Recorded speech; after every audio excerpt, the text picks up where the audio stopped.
ನಮಸ್ಕಾರ ವೀಕ್ಷಕರೇ, ಸ್ಯಾಂಡ್ವಿಚ್ ಅನ್ನು ಮಾಡುವಾಗ ನಮಗೆ ಮೊದಲಿಗೆ ಬೇಕಾಗುವ ಪದಾರ್ಥ ಯಾವುದಂದ್ರೆ ಸ್ಯಾಂಡ್ವಿಚ್ನ ಚಟ್ನಿ.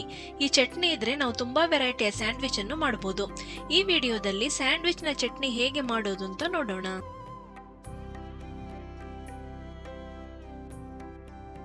ನಾನಿಲ್ಲಿ ಕೊತ್ತಂಬರಿ ಸೊಪ್ಪು ಮತ್ತು ಪುದೀನವನ್ನು ಸಣ್ಣಕ್ಕೆ ಹೆಚ್ಚಿಕೊಂಡು ತೆಗೆದುಕೊಂಡಿದ್ದೇನೆ. ಸೊ 1 ಕಪ್ನಲ್ಲಿ 3/4 ಕಪ್ನಷ್ಟು ಕೊತ್ತಂಬರಿ ಸೊಪ್ಪಿದ್ರೆ 1/4 ಕಪ್ನಷ್ಟು ಪುದೀನ ಸೊಪ್ಪನ್ನು ತೆಗೆದುಕೊಳ್ಳಿ.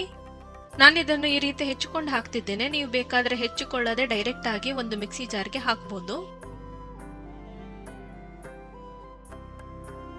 ಇದಕ್ಕೆ 2 ಟೇಬಲ್ ಸ್ಪೂನ್ ಅಷ್ಟು ನೆಲಕಡಲೆಯನ್ನು ಹಾಕಿ.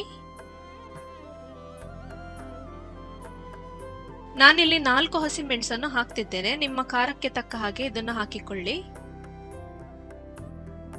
ಅರ್ಧ ಟೀ ಸ್ಪೂನ್ ಜೀರಿಗೆಯನ್ನು ಹಾಕಿ.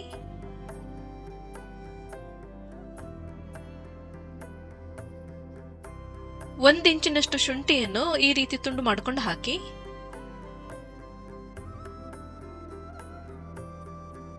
ಲೆಕ್ಕ ಮಾಡಿಕೊಂಡು 3 ಬೆಳ್ಳುಳ್ಳಿ ಎಸಳುಗಳನ್ನು ಈ ರೀತಿ ಸಿಪ್ಪೆ ತೆಗೆದು ಹಾಕಿ. ಇದಕ್ಕಿಂತ ಜಾಸ್ತಿ ಹಾಕಬೇಡಿ, ಇಲ್ಲಾಂದ್ರೆ ಬೆಳ್ಳುಳ್ಳಿಯದ್ದು ಘಾಟು ತುಂಬಾ ಬರ್ತದೆ. ಈಗ 2 ಟೀ ಸ್ಪೂನ್ ಸಕ್ಕರೆಯನ್ನು ಹಾಕಿ. ಈ ಚಟ್ನಿಗೆ ಖಾರ, ಉಪ್ಪು, ಹುಳಿ, ಸಿಹಿ ಎಲ್ಲ ಇರಬೇಕು. 1/4 ಟೀ ಸ್ಪೂನ್ ಅಷ್ಟು ಬ್ಲಾಕ್ ಸಾಲ್ಟ್ ಅನ್ನು ಹಾಕಿ.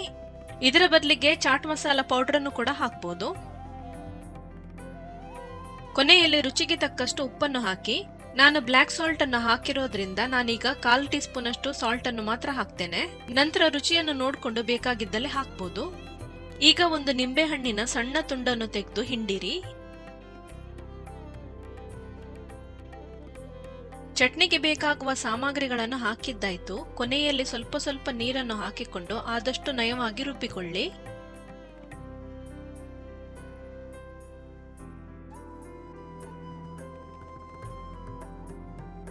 ರುಬ್ಬಿಕೊಂಡ ಬಳಿಕ ಇದರ ಟೆಕ್ಸ್ಚರ್ ಮತ್ತು ಕಲರ್ ಅನ್ನು ನೋಡಿ.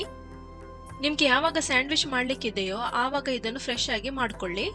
ಜಾಸ್ತಿ ಅಂದ್ರೆ ಇದನ್ನು 1 ದಿನ ನೀವು ಫ್ರಿಜ್ ನಲ್ಲಿ ಇಡಬಹುದು. ಆಮೇಲೆ ಇದರ ಫ್ರೆಶ್ನೆಸ್ ಮತ್ತು ರುಚಿ ಹೋಗ್ತದೆ.